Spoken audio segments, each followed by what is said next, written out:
dari tendanya si Bekti sama si Mas Goro kan. Nah si Fajar tuh ngeberanin buat keluar tenda dan ngecek tenda sebelah. Dan ternyata yang Fajar lihat pas si Fajar itu buka tendanya si Mas Goro sama si Bekti, Fajar ngelihat kalau misalnya si Mas Goro sama si Bekti itu lagi berantem, lagi cekek-cekekan lagi cekek-cekekan, lagi pukul-pukulan. Dan yang lebih parahnya lagi, si Fajar ngeliat kalau misal tuh Mas Goro itu nancepin golok ke punggungnya si Bekti. Anjir. Wah di situ kayak si Fajar takut lah kalau misal ada sesuatu kayak gini, kan ngeri banget kan Si Fajar tuh mutusin buat balik ke tendanya, buat ngebangunin dua temennya, namanya tuh Arif sama si Intan yang tadi. Iya. Terus mereka bertiga kayak yaudah yuk coba kita lerai mereka ya gitu. Nah pas mereka masuk ke tendanya, pas mereka bertiga cek, di situ posisinya si Bekti udah mati berlimpah darah gitu, dan si Mas Goro tuh kayak lemes banget badannya, nafasnya ngos-ngosan, tapi mati tuh masih kayak rip-rip, buka mati tuh kayak tipis-tipis gitu lebih. Akhirnya salah satu dari temennya si Fajar itu, namanya si Arif tuh nyoba bangunin Mas Goro. Nah tapi kayak Mas Goro tuh nggak bangun-bangun gitu lebih, kayak lemes aja gitu. Nah karena si Mas Goro tuh dibangunin nggak bangun-bangun, akhirnya tuh Arif madep belakang kayak mau nyoba buat keluar dari tendanya.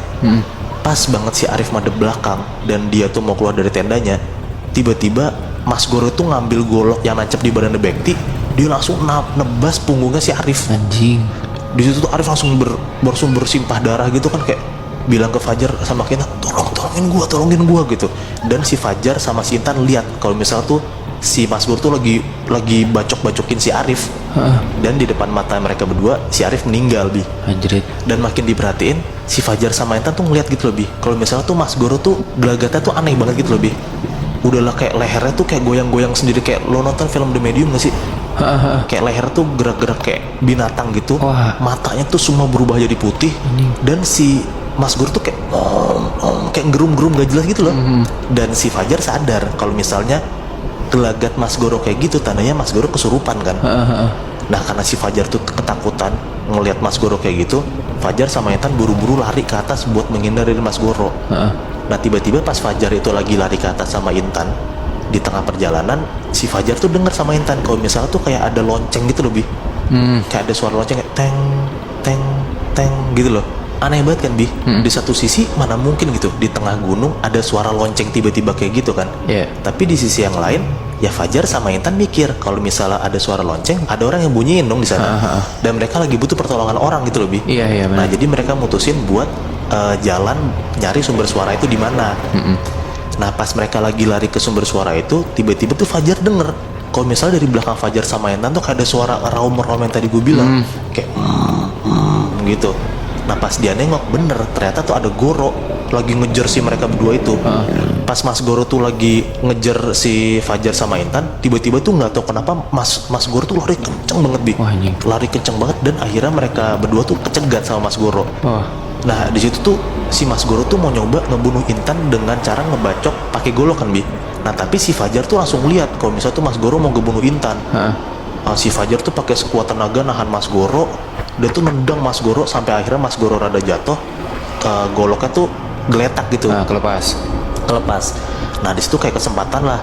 Si Mas Goro tuh lagi lemah, lagi kayak meleng gitu. Si Fajar tuh langsung buru-buru ngambil goloknya. Dan di situ si Fajar langsung ngebacok Mas Goro. Jadi Mas Goro tuh mati juga di tempat karena dibunuh sama Fajar.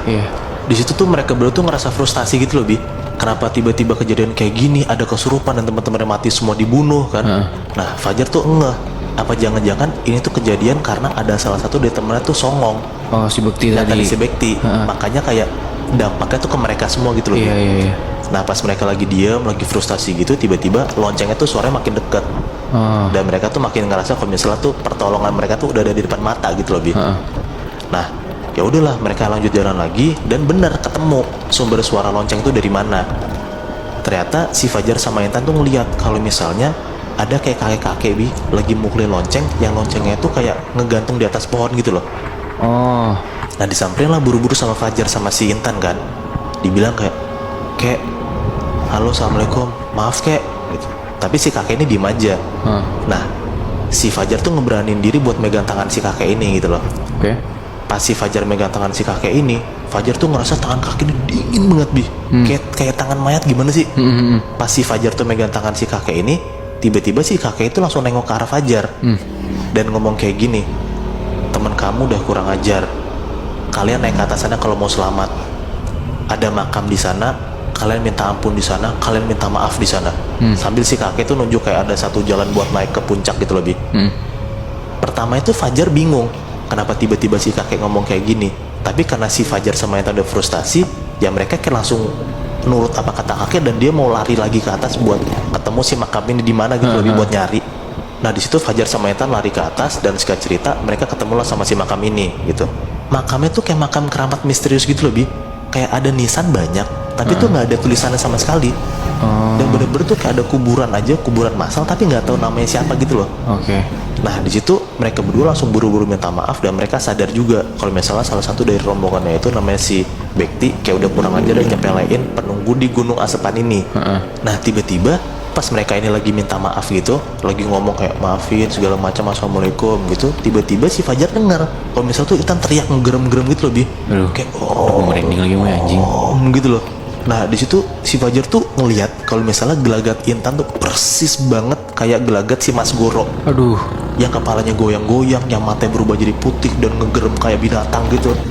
Nah di situ si Fajar tuh langsung buru-buru nyamperin Intan. Dia tuh sekuat tenaga ngiket kaki sama tangan Intan tuh pakai gespernya, pakai jaketnya, biar si Intan tuh nggak nyelakain Fajar dan biar si Intan tuh nggak ngelakuin hal yang macam-macam gitu lebih. Setelah si Fajar udah ngiket kaki sama tangan Intan, si Intan tuh langsung lemes gitu, langsung si Intan tuh pingsan gitu.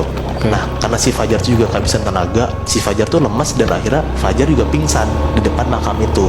Nah gue nggak tahu si Fajar itu pingsannya kapan dan jam berapa, tapi tiba-tiba yang gue baca pagi-pagi itu mereka tuh terbangun Bi, karena dia tuh dibangunin sama tim SAR. Tim SAR yang kayak biasa nyari orang hilang di gunung gitu loh. Nah tim SAR itu nemuin kalau misalnya si Fajar sama si Intan tuh lagi geletak di atas makam gitu. Nah sebenarnya si tim SAR ini tuh bukan datang ke atas gunung tuh bukan nyari rombongan si Mas Goro, tapi ternyata mereka tuh mau nyari kalau misalnya ada dua pasang yang hilang sebelum Mas Goro tuh naik. Tapi ternyata yang tim SAR ketemu itu bukan pasangan itu tapi si Intan sama si Fajar.